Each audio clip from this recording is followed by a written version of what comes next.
Hey, you want to see something funny? Go to the Tornado IDS 1995 in the Italian tech tree and have a look at the user camo they just added to it. So this is the standard camo, right? This is the anniversary camouflage that you can grind out. So this has been in for a while. And this is the user camo they just added when it comes to the box. See any similarities? They're literally the same. One has slightly nicer coloring. Insane. I can't believe nobody even checked this. You know the meme about, Gaijin not caring about Italian vehicles? Sometimes memes are real. Hello everyone, hope you're doing well. It's time to make a video on stuff I would like to see from the mechanics point of view in War Thunder. It's always easy to talk about which vehicles that we want in the game, and also, which kind of maps that we want in the game, but the mechanics part of it is the part that matters the most, because it affects more than one vehicle, it affects more than one BR bracket, and one of the things that we've seen over the last year or so is a lot of research changes and a lot of other changes to different parts. The roadmap of 2024 was supposed to implement a ton of stuff basically by the summer of 2024. A bunch of it hasn't been added, but hopefully it will be over the next month or so. And for me, that means that there's 2 more updates of this year to have a look forward to, not just, increase in vehicles, but also increase in mechanics. And I thought I would throw my 2 cents in what I'd like to see. I would also like to take this opportunity to ask you what you want to see. One of the most important things to me, and also one of the discussion points I enjoy the most in War Thunder, is basically stuff that you guys come up with, so I can learn a lot more about the thoughts of you, because generally 2 heads or 50 heads or however many heads are definitely better than 1. Let's get into the mechanics that I would like to see though for the game. The first one is pretty simple, volume presets for different game modes.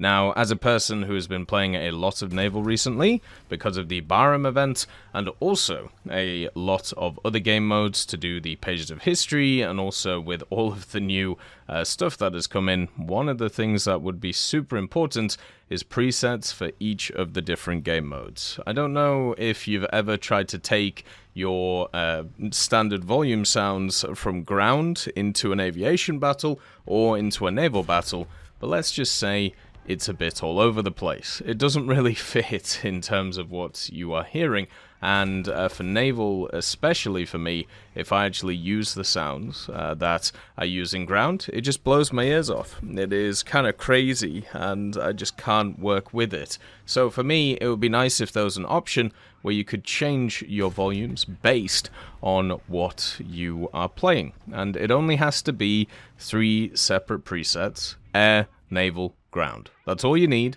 You don't need anything else that's crazy, just that. 3 separate volume settings.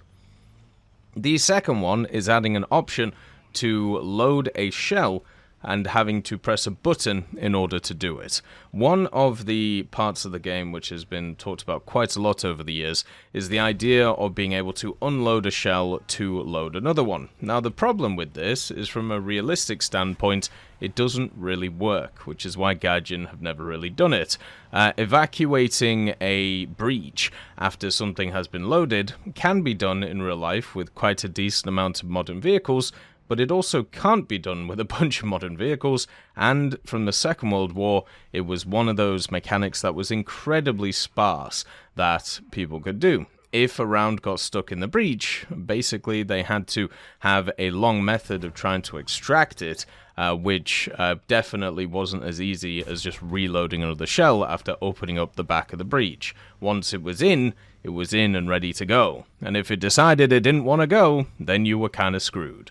So that's Gaijin's thoughts on the matter, and it's something I've talked about a lot. So why not instead have an option where if you click it on, in order to load a shell, you have to specifically press a button which would load that type of shell. Nowadays, when it comes to most vehicles, they have 1 or 2 or maybe 3 shells that you can take, which are viable. Imagine if they were just set to like 1, 2, and 3 on the keyboard, or maybe set to a specific, setup on the controller.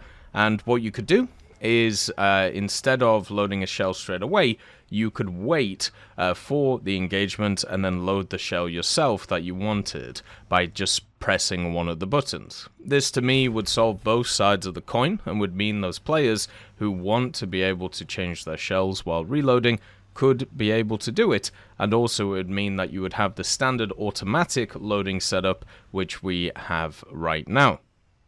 The other part would be bringing back old vehicles. Obviously, this is something I've talked about quite a lot, and something that Gaijin are slowly doing, but usually whenever they bring back old vehicles, they remove something else. So, for example, in this version of the Battle Pass, they brought back a bunch of old naval vehicles that were around the place. The problem with doing this is they got rid of the naval reward, so kind of a positive to negative, which kind of sucks. The other part of it is when you have a look at the gacha events with the boxes, that also is bringing back old vehicles, but you have no guarantee whether you're going to get them or not. For me, I would like them to set up a crafting event within the Battle Pass, where you can purchase a blueprint with war bonds, you get yourself a set of challenges, it opens up the workshop tab, when you complete the challenges, you get access to certain parts of the vehicle, you put them together, bish bash bosh, you now have the vehicle. That means that you take some old stuff that was in War Thunder, you put it with the new stuff, and it all works together. That to me would be perfect. That is something that would mean that even newer players would be able to get access to old equipment that they could no longer get access to, such as even some of the hidden vehicles like the Tiger II 105, for example, or the Panther II. And then on top of it, what they could also do is, for veteran players, you could have an option where you could complete a vehicle, and then maybe you could get a coupon for it, so you could sell it, or maybe it would give you a special camo, or just something like that. Or, since it is just an added option in the Warbond shop, you could just, basically not pick it and pick something else, which is, the whole point of it. You can either put your points to one thing or put them to others. There's a lot of other Warbond shop things I would like, but, we've talked about those in the past. Stuff like free modifications for vehicles would be pretty fun, SL talismans, stuff like that, but, not really worth going into in this video. I would also like, after completing a tech tree, being able to research the hidden vehicles in it. Now, there are a bunch of tech trees in the game that have a ton of hidden vehicles. For example, Germany has all of the Italian vehicles in it that are never going to see the light of day again because the Italians are added. The USSR has the SB2Ms and also the 2s, which are hidden. Then you also have some other nations which have some hidden stuff. I think Japan has a few things. China, of course, the most recent one, which got hit with this idea, which was the one of the light tanks that they have access to. I believe it was the Type 63, right? Or was it the Type 62? Well, one of them got removed. Oh, no, sorry, it was the PT-76, wasn't it? The PT-76 was removed for China to be replaced with a Chinese vehicle instead. Why not have it when you complete research on a tech tree? Those vehicles are a little bit of an added bonus, so you can research them too. That, to me, I think would be completely fair and would show people's dedication to a tech tree and how much they actually want to get access to those hidden vehicles that other people also already get access to and therefore have a competitive advantage over them, which is awful and should not happen. The next part of it is cross-research between Bluewater and Coastal. Bluewater and Coastal intertwine at many BRs and are fundamental to create a competitive lineup for a lot of nations.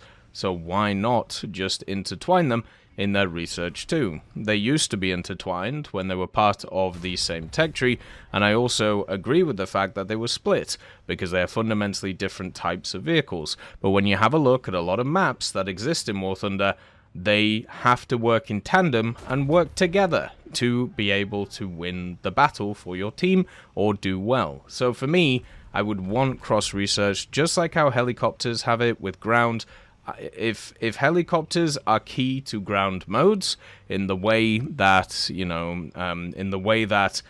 they have to be researched through there, or at least have the opportunity to, coastal and Bluewater is exactly the same and should be treated the same.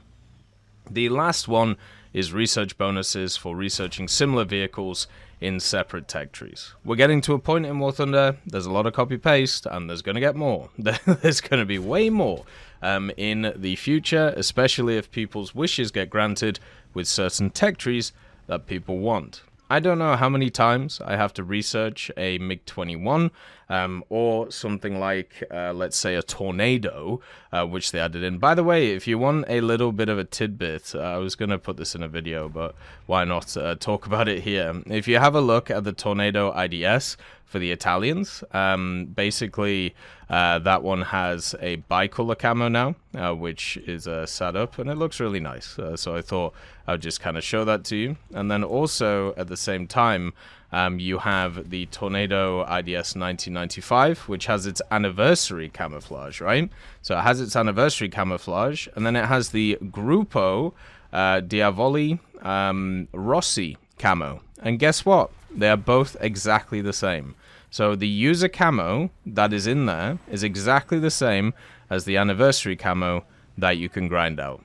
It is nuts that somebody obviously has just completely forgotten about the fact that they have already added that camo as a GE camo. So hilarious.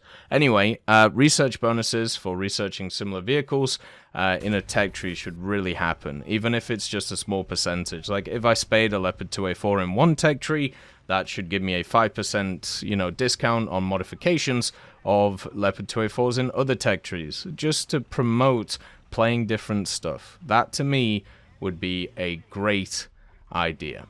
Anyway, that is my suggestions. Let me know yours as well. Look after yourselves. Peace be with you. I'll see you soon.